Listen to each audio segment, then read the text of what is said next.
gosh, what's the film mean to me?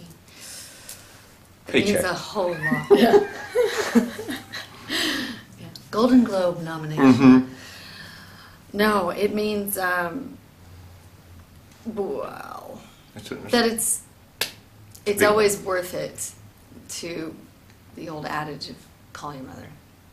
You know, pick up the phone. Just try. Just try. Because the likelihood is that someone is there and has been left wanting. The film does go to some pretty dark places. I know that you're a fine actress. I haven't seen your theatre work, of course, but I know you've done some wonderful stuff. But just, you know, where do you draw that from? You know, that your character is so mixed up. Yeah. I think it was,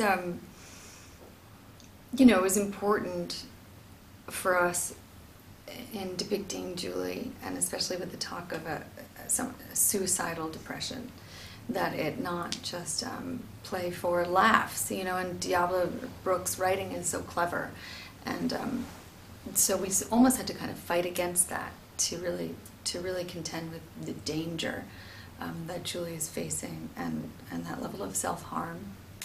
So, you know, as to where that came from, me, I don't know, but I think it's a testament to Jonathan and his very careful hand. And Rick, I'm going to get to you in a sec, but I have to ask the obvious. Your mum is Meryl. Okay, you're working with your mum. Yeah. Talk us through what's it like, what's she like, etc. Well, she's a nightmare, as Rick can tell you and speak firsthand as well.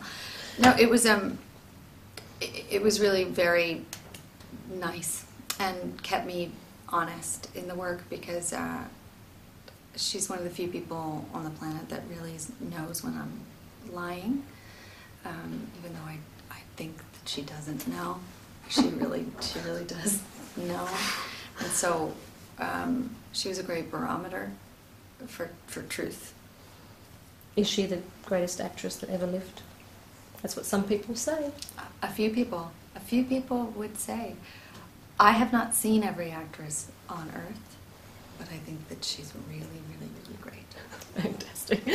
Now, Rick, I'll ask you a similar question. What does being involved with this film mean to you? Because I will say that there were quite a lot of people that were a bit sad that you had to cancel the concert, but I get it now, the big Australian tour that they've all been waiting for. But why was this film so important? Well, the people involved, certainly. I knew it was going to, you know, it's an A team, and getting the chance to work with an A team always ups your game, and I was very excited about it, you know. And I'm one of the people who thinks Meryl could possibly be the best actress in the universe. So yeah, the opportunity certainly to work with her and Jonathan, and, you know, all the people involved, Mamie and Kevin. I mean, it was. And Diablo's, you know, script. It's a good place to start, and I certainly started from weaker positions. Hard to hold. Rings a bell. Can I ask what your first impression was of Meryl? I mean, obviously, you had to have one. My first impression was. My second impression was that she's very gracious and very open, and is aware of the effect that she has on other actors and other people, and she's very open and. Especially working together, you know, as an actor, you know, you have to diffuse that, because you can't be acting with someone and seeing in your eyes, oh my God, it's, you know, so you got to get past that. And she's very open and very welcoming, and doesn't have any ego doesn't wear Meryl Streep on her arm and everything, you know, who she is in interviews and all that is really a sign of who she is as a person. She's a very, very gracious human being, considering what she's accomplished. I know people who've accomplished way less and have way bigger egos. I bet you've encountered a few egos in your time. Yes, I have. I'm sorry. Terrible. It's cold. This is terrible. I didn't quite catch that. I'm really annoyed that I didn't. You said soap opera. Oh, so I thought you said something a lot ruder. No. My mom said I can't swear while I'm in Australia, so she said, my friends will be watching this, Richard! Does she call you Richard? She calls me Richard. Oh, that's so sweet. Now, is it true she's got your Grammy? Is that right? She has, yes. Yeah. She has everything. I had never hung on to that kind of stuff, so I always send it to my mom. Oh, that's so lovely. And you've already caught up with her, which I think is really sweet. Is that right? What's that? You've already had a chance to catch up with Yeah, her? yeah. We went out and had dinner last night at the local Indian restaurant. And she's awesome. She's 95 years old, still lives alone, still drives. Stay off the roads. And she's incredible. We're hoping she hits 100. Sorry. So, why is that doing that? I don't know. What, you hearing feedback? Yeah. Yeah, it's probably Right. the Should I do that? Yeah, ask the.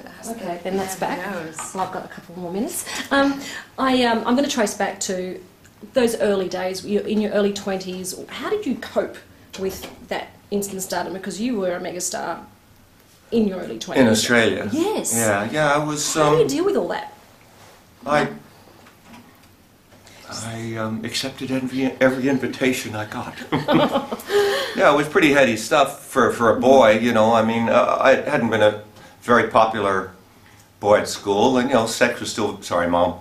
Sorry, Mom. Sex was still very much on my mind, and it was, you know, it was a lot of female attention, and it wasn't... There was never an ego thing, because Australia the scene was very small back then.